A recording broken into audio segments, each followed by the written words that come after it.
Oh, man. Oh my god. How do we even begin? Well, I guess we can start by saying how I came to even watch this film. Many of you viewing already know that the birth of this Night Mind channel began with my Marble Hornets Explained series, going through the entire order of events, puzzles, videos, and everything else to solve its mysteries and secrets to the fullest extent that I was able. For about 3 to 4 full months, I lived, breathed, and analyzed Marble Hornets non-stop, going over the entire span of the series about 4 times. Once for a full marathon of initial viewing, once more for taking notes alongside the videos, a third round for connecting the dots and compiling information, clues, and facts, and a fourth time as I wrote the script for each episode. I know Marble Hornets more than anyone outside of its own creators ever should. I couldn't go for weeks at a time without thinking of the operator symbol or turning over mysteries I hadn't yet pierced in my head. So, ever since completing that Explained series, I've been asked by plenty of viewers to review Always Watching, a Marble Hornets story. The issue with doing that lies in the title alone. See, if you view Always Watching, you don't end up looking at a Marble Hornets story.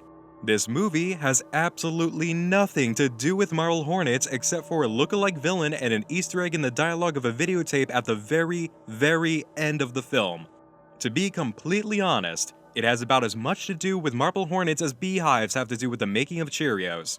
Sure, way down the line there are some bees who make some honey and 50 crucial steps later you get Cheerios. But don't try to package it as the story of some valiant bees bringing breakfast cereal to hungry children. I've heard of movie adaptations that have been disowned by their creators, and while the team behind Marble Hornets haven't really spoken about their thoughts on the film, I feel as if it deserves that kind of treatment, because it completely defies so much of what they created with the series and ultimately uses the name of what they made as a cheap lure for viewers. And beyond being a false adaptation, it's just not a very good movie. How do we even begin to approach this? Well, let's talk about the movie aspects first. Let's go ahead and just do that first, I guess. The film is supposedly found footage. It's all stuff caught on camera, all the time from the hands of a main character. Except that the filmmakers broke their own rule about the premise 16 minutes into the movie. Here, let's take a look at this image. This camera is from the inside of a news station. It's a security camera. In this very quick scene, we see 2 of the main characters walk in and walk down the hall. First, I can tell you from a filmmaking perspective that this kind of setup didn't even need to happen. Before these 2 characters came inside, the guy in the blue shirt named Milo, which might actually be a Tribe 12 reference, has his camera running in his bag. We know this because we just watched him enter the building from the perspective of the camera in the bag. After going past the security camera, we get another perspective shot from the camera inside the bag as the characters enter a video lab. When you are making a found footage film, sudden jump cuts to about 15 seconds down the timeline or so actually add authenticity. All they had to do was cut from the moment entering the building to this point, or just afterward when the camera is placed down on the table. While looking at this security camera shot, I felt a dire need to see some kind of reason for it to appear later in the film or at the very end, like some employee of the news station pulled all of the footage they could get of the group after the incident and were seeing it alongside them.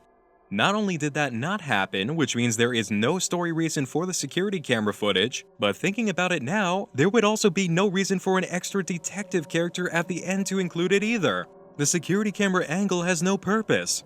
It doesn't need to be here, and by pure logic and common sense, none of these characters would get a hold of that footage or have a real reason to do so.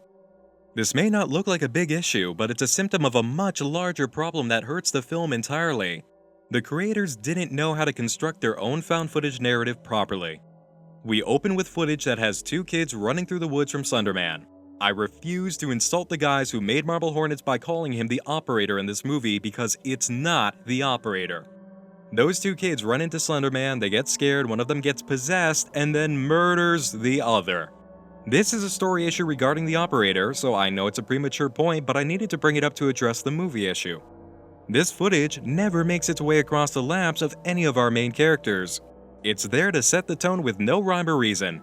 There isn't a single ounce of story connection between the starting footage and the main story, and the movie ends in exactly the same way too. A videotape that is only loosely connected to the film's main plot, presented with no connective tissue or context. The entire idea of a found footage movie is that it consists of footage found by someone who puts it together in a fully cohesive, linear context, even if that requires, say, white text on black background title cards in between videos. Oh wait, where have I seen that technique used before? Right, in Marble Hornets, which was supposed to lay the groundwork for this movie. And did the filmmakers learn from that technique? Nope. Here, let's just stick this completely unrelated footage of two teenagers playing Slender the Eight Pages in real life. We don't actually have to explain how it's a part of the movie. It's found footage, right? It works! Except that nobody in the story actually finds it. So no, it's not found footage. It also doesn't help that the found footage feeling is missing from so much of the film. Granted, that's going to happen with a movie based on a small local news crew taking on the investigation because they have better cameras, but that brings us right back to square one. Why is this happening in a movie based on Marble Hornets? These actors are all people in their very late 20s to mid-30s working for local news. Why would you take the core audience of Marble Hornets, who are teenagers to college-age students just like Jay, Tim, and Alex, and then present a group of unrelatable 30-year-olds to them? Why would you alienate the only age group who is likely to buy tickets to see this film at a theater release and actually support your movie? Why would you give us intelligent, capable adults with capable equipment and resources in a horror movie, who get things all too easily and don't hit that many walls in their progress? Major note for all of you aspiring writers. The more outgunned and undereducated your protagonist is in going up against evil, the more entertaining your movie is likely to be. And on top of that, let's add another major note. Take that unprepared, inexperienced character and keep torturing them with conflict. Hit them with overwhelming setbacks little by little. Increase the tension. Keep raising the stakes higher and breaking their psyches. Because let me tell ya, it doesn't happen in always watching. They try to make it happen and I can see where they went for it, but at each turn, I found myself completely unable to care. These characters are people you just don't care about. You don't like them, and that's a very, very bad move in a horror film. From the start, you know that Sarah, the reporter, is kind of pushy, the main character Milo is actually stalking her and filming it, and the last member of their trio, whatever his name was, it doesn't matter, you won't care about him, is hot-tempered and arrogant. And all of them have the experience, resources, and contacts of 30-something-year-old local news professionals working on a case. These are not the kind of people that make for a good horror movie. And these especially are not the kind of people that viewers of Marble Hornets, the very people who will carry word of mouth for this film and get their peers to see this kind of movie, are going to give a damn about and relate to. And speaking of that whole the main character was stalking the female character thing, let's discuss the plot, because that subplot reminds me that there's some kind of story here. First, I'd like to establish that the entire subplot of the love triangle between the three main characters is entirely unnecessary. It's bad, it's awkward, it feels gross to be spending the movie with the character of Milo to begin with, and it just gets annoying whenever more of this terrible subplot comes up. As for the main plot, the crew are part of local news. They're trying to do a story about foreclosed homes. They come across these tapes in a foreclosed home that looks like the family just got up and ran, and then whoop-de-doo, Slenderman's in the tapes. You know how it is. From there, Milo gets infected with the Slenderman's presence by watching the tapes and also picks up a really nice operator symbol branding. Yes, as part of the canon story of always watching, the Slenderman now sneaks up on you in your sleep with a tiny blowtorch and burns a sexy operator symbol right into your skin. For free. We'll talk about why this is ridiculous in a minute. So then Milo infects the others with Slenderman's personal branding. They all pile in a van and go to Colorado. Yes, Colorado, not Alabama where Marble Hornets actually took place, to find the family who ran from their home. Why'd they run from their home? Slenderman was there, so they packed up and drove away. Didn't help them though, because Slenderman followed them, and then the father went into a trance under Slenderman's influence and murdered his daughter and then attempted to kill his wife. Yes, in a movie based on Marble Hornets, where the operator does not force people to kill other people, the Slenderman now actually kills people through his victims instead of the infected attacking because of a psychotic fit. Then the wife burns the house down, she gets put in an asylum, the news team meets her there, blah blah blah, they all die at the end, who cares? And then we get an ending tape of the family dad telling his wife that he just bought the camera that he's filming with from some college kid. There was a tape inside with some kind of student art film on it that he's taping over, and yes, that alone is supposed to be the tie down to Marble Hornets. The infected family, which led to the local news crew story, picked up the Slender Man disease because they got some of the original Marble Hornets footage in a garage sale and taped over them. That's it. Oh, and there's a cute Easter egg of Alex Crayley being missing at a gas station in Alabama, which they're only driving through on the way to Colorado. Because why put the movie where Marble Hornets took place? Right? That would make sense, so they can't do it. You know what the real tragedy of this movie is? How I've got so much to say about how and why it was terrible, but because it was terrible, I don't even want to spend the effort describing it. I think we're hitting Christmas Horror Story levels of stupid, you guys. Anyway, back to movie failures. The movie doesn't understand fear. It barely understands suspense. It doesn't understand that Slender Man is not something to be waved around every 10 minutes and that he should be hidden and teased for a while until suddenly smacking the viewer in the face. When he appears in little moments of build-up throughout, he also shouldn't be so completely obvious to see.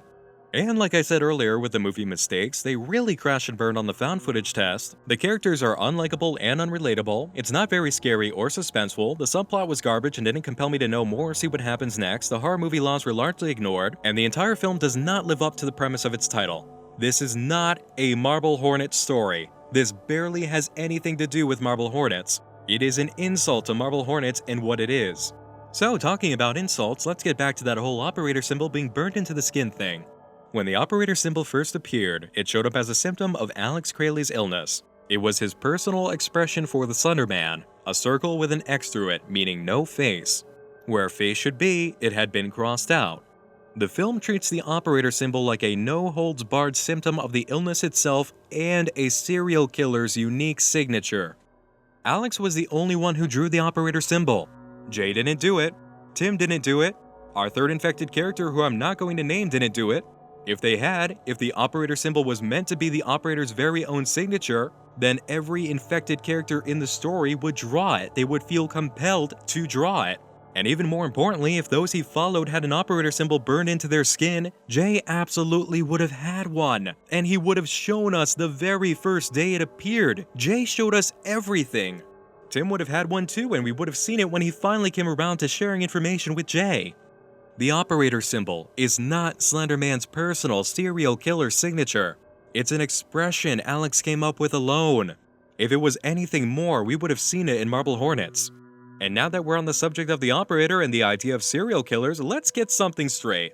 The villain in Always Watching is not the operator. It's not him, it just looks like him. In Always Watching, the monster is a serial killer who marks his victims, stalks them, and taunts them by not only burning the operator symbol into their skin, but drawing it on surfaces himself. Do you see this operator symbol? That was left in the condensation of the car window while the group slept in it overnight on the way to Colorado. They noticed it in the morning after finding the cameraman's dog dead with an operator symbol burned into his skin. So, the Slender Man in Always Watching dropped by, killed the dog because he could, and then drew on the window with his freakishly long white finger? Why? Because the movie took the symbol and said this is now his personal expression for himself because he's a serial killer! Genius! Except that it's not. It's really not. You're wrong. It's not genius. It's not even smart. And then later, we of course see the family dad from the tapes kill his daughter, which is so far away from Marble Hornets lore and Slender Man lore that it's utterly ridiculous. And then he tries to kill his wife. And each of these people have their own operator symbol branding, which means that all three of them were marked as victims. Even if this branding idea had been part of Marble Hornets, it would mean that the operator marked you as his property and would want you to stay alive. It doesn't want its victims harmed. We've seen that it doesn't want its victims harmed because it needs them to spread the disease. This concept that the Slender Man marks the victim with an operator symbol and then uses another marked victim to kill the others is so ridiculous I can't fathom what they were thinking. This is so far off from the entire Marble Hornets lore that, again, adding the Marble Hornets name to the film is an insult to Marble Hornets. There's also the additional canon of the movie that dictates how you can only see Slender Man through a camera, which, again, is completely the opposite of what we saw in Marble Hornets. You don't need a camera to see the operator. Alex sees him early on during the filming of his Marble Hornets student film project, and we also see Tim stand up to the operator much later in Season 3 in full view of a camera lying on the ground many yards behind him. The operator also barely moves in Marble Hornets, but in Always Watching, Slender Man moves his arms, moves his head, zooms across fields of grass, and shows up way more often than he ever should. The true horror of Marble Hornets was the suspense that came from going too long without seeing Slender Man, because you knew, sooner or later, you were going to run into him at the height of your fear. You don't have to even worry about it with Always Watching because they just throw Slender Man all over the place like some kind of trophy. Hey everybody, you want a Slender Man? How about you? You want some Slender Man? Come get some Slender Man. You'll catch him every 10 minutes. I counted only 2 unique shots of him that I thought were cool. All other times, he was overexposed or showing up way too often. This movie is not a Marble Hornet story. It really, seriously isn't. It's a Slender Man ripoff film with Easter eggs alluding to Marble Hornets, a series that actually understood what it was doing. It pretends it's using the operator but then breaks the rules and adds new rules while still saying, "This is in the Marble Hornets universe, really?" If they wanted to actually stay in the Marble Hornets lore, all they had to do was ask Troy or Joseph to write them a universe Bible. Just a set of rules on a piece of paper, honestly. I'm not even convinced the people who made the film watched the series in its entirety. If they did, they weren't paying attention. It's not a Marble Hornet story. Don't buy it for a second. This is a movie using Marble Hornets as a branding to sell itself and delivers only on Easter eggs and misappropriated story elements. I can't even give this thing a rating with my usual criteria. It fails as a found footage movie, it's pretty boring and uninspired as a movie, and it's about as faithful an adaptation as The Last Airbender was for Avatar. If the Five Nights at Freddy's movie comes out pulling even half of this shit, the fans will make sure that rivers run red with blood of producers. Do not see Always Watching unless it shows up on Netflix. Just don't do it. It's not the kind of quality content that earns the Marble Hornets name. It's a shame to see they did this to the operator and everything Troy, Tim, and Joseph built. Let's just go back to the original YouTube channel and cheer on Clear Lakes 44 as it develops. Any direction it goes in now is going to be better than Always Watching. I'm out of here. I need to forget about this lie of a movie. Good night, sleep tight, don't let any terrible adaptations with a plan to scam bite.